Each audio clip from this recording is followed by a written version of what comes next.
The Holy Quran says in Surah An'am, chapter number 6, verse number 38, that we have created every living animal that lives on the earth and every bird that flies on the wings in the air to live in communities like you. Today, science has discovered that even the animals and birds live in community like the human beings.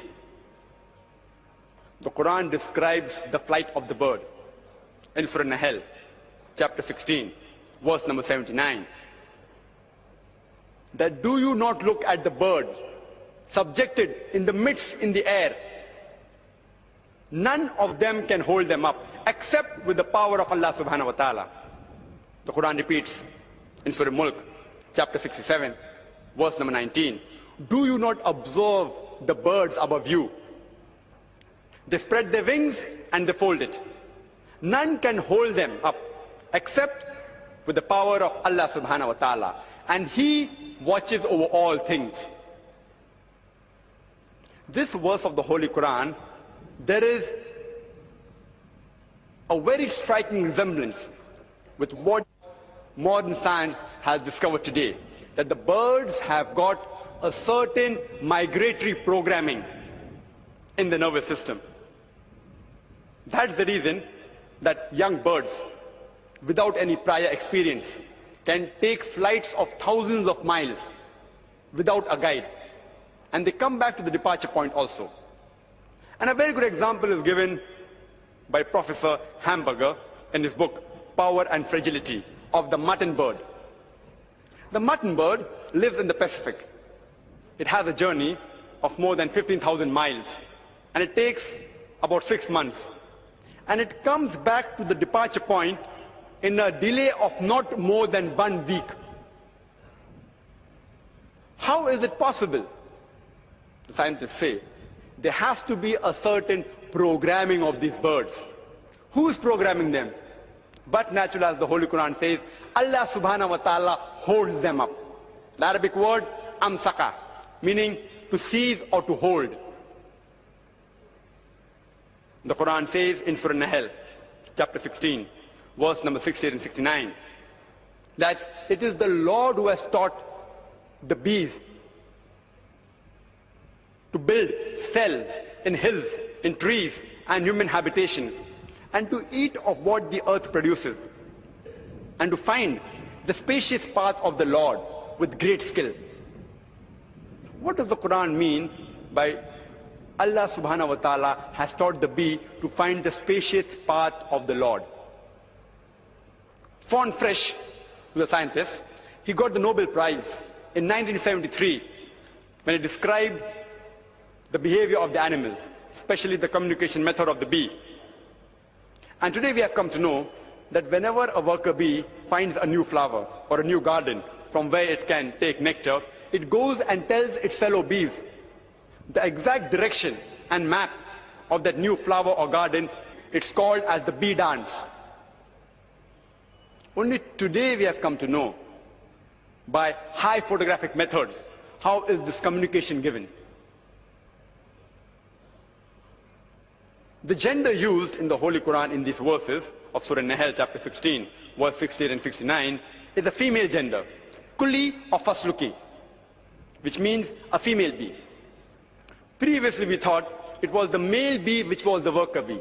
No wonder Shakespeare in his play Henry IV, he writes that the soldier bee, the male bee, goes and reports to the king. Today we have come to know it is not the king which they report to, it's the queen. And the worker bee is not the male bee, it's a female bee. Imagine, Quran speaks about the gender of the worker bee 1400 years ago, which we have discovered today. The Holy Quran says in Surah Ankabut, chapter 29, verse number 41, that as to those who take for protectors anyone besides Allah subhanahu wa ta'ala, they build for themselves houses like that of the spider. And verily, the house of the spider is fragile, it is delicate. Besides the Quran saying that anyone who takes for protectors anyone besides Allah subhanahu wa ta'ala, the physical nature of the house will be like that of the spider, fragile, delicate, flimsy. it also gives a reference to the family life, which we have come to know today, that many a times the female spider kills the male spider. The Quran says in Surah Namal, chapter 27, verse number 17 and 18, that before Solomon marched the hosts of jinns, men and birds, and when they reached a lowly valley of ants, one of the ants said, "Get ye into your habitations, lest Solomon and his hosts unknowingly will trample you beneath the feet." People will think, what kind of a fairy tale book is the Holy Quran? This book, the Holy Quran, it's speaking about ants. Ants talking among themselves. It's a fairy tale book. Today we have come to know that any animal or any insect which has the closest resemblance to that of the human being, it is the ant.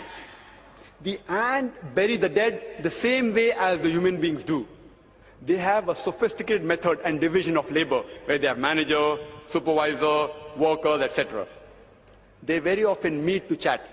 They have a sophisticated method of communication. They have marketplaces where they exchange goods. And when they store the grain in winter, and if the grain begins to bud, the ant cut the bud as though they knew that budding will cause rotting of the grain. And monsoon, if the grain gets wet, they bring it out in the sunlight to dry. Surely you might have seen the ants carrying grains in the sunlight to dry, as though they knew that humidity will cause the development of root system, which will cause rotting of the grain. So Quran speaks about the advanced nature of the ants 1400 years ago. In the field of medicine, the Holy Quran says in Surah Nahl, chapter 16, verse number 60 and 69, that from the belly of the bee, you get a drink of varying colors in which there is healing for mankind. It's recently we have come to know that the honey we have is derived from the bee. It's the bee which is responsible for the honey. We did not know about this before. And today we know honey has got high nutritive values. It's rich in vitamin K and fructose. And it has got mild antiseptic properties. No wonder the Russian soldiers, they used honey to cover up their wounds, which prevented the evaporation of moisture and left very little scar tissue. Any person suffering from an allergy of a particular plant, if honey produced from that plant is given, that person starts developing resistance to that allergy. In the field of physiology, it was Ibn Nafis who 600 years after the revelation of the Holy Quran described the blood circulation. And 1000 years after the revelation of the Holy Quran, that is 400 years after Ibn Nafis described the blood circulation, William Harvey, he made it famous to the Western world. The food that we eat, it enters the stomach, it enters the intestine. From the intestine, it goes into the blood vessels of the intestine and enters the blood circulation. And the blood circulation takes the food substance to various organs, including the mammary glands, which produce milk. The Quran speaks about the blood circulation and the production of milk in a nutshell in Surah Nahl, chapter 16, verse number 66, where it says that verily in the cattle is a lesson for you. We give you to drink from what is within the bodies, coming from the conjunction of the constituent of the intestine and blood, milk which is pure and pleasant for those who drink. The Quran says in Surah Mu'minun, chapter 23, verse number 21, which is also recited by our Qari, Brother Ashraf Muhammadi, it says that verily in the cattle is an instructive sign for you. We give you to drink from what is within the bodies, in which there is various benefits, and of the meat you can eat. Quran describes the blood circulation and the production of milk in a nutshell 1400 years ago. In the field of embryology, there were a group of Arab students who collected all the matter in the Holy Quran dealing with embryology, and they followed the guidance of the Holy Quran in Surah Furqan, chapter 25, verse 59, which says, if you are in doubt, ask the person who knows, ask the person who is knowledgeable. So they took all these data given in the Holy Quran, dealing with embryology, and presented it to Professor Keith Moore.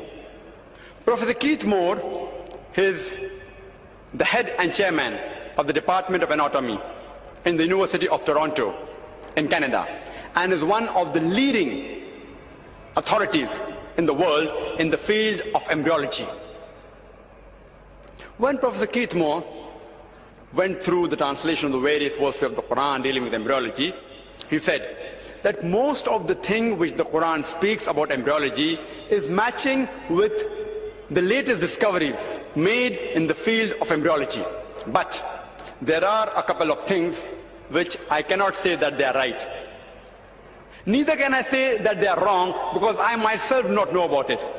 And one such verse was from Surah Iqra, or Surah Alaq, chapter 96, verse number 1 and 2, which says, Iqra bismi rabbikal ladzi khalaq, khalaqal insana min alaq.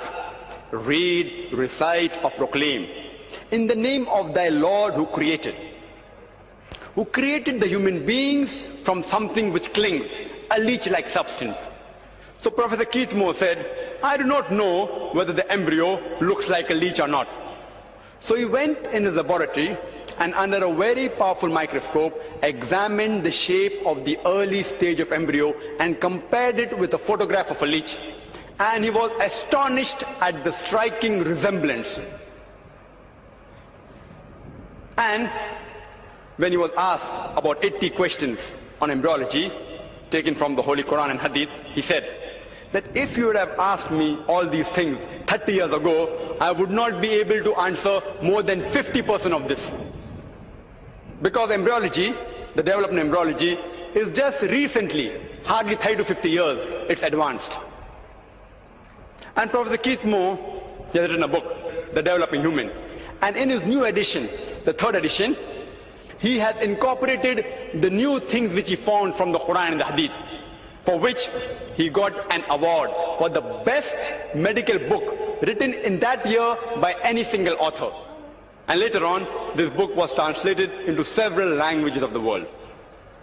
Professor Keith Moore said, I have got no objection in accepting that Prophet Muhammad, peace be upon him, is the messenger of God Almighty, and that the Holy Quran has to be a divine revelation. The Holy Quran says in Surah Tariq, chapter 86, verse number 5 to 7, let now man think from what he's created. He's created from a drop, emitted from a space between the backbone and the ribs. Today we have come to know the genital organs, the testes in the males and the ovaries in the female.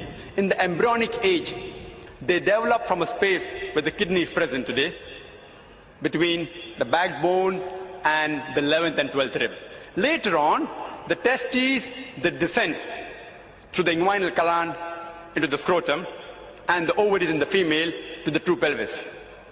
But in the embryonic age, it's in the space where the Quran speaks about, between the backbone, the spinal column, and the 11th and 12th rib.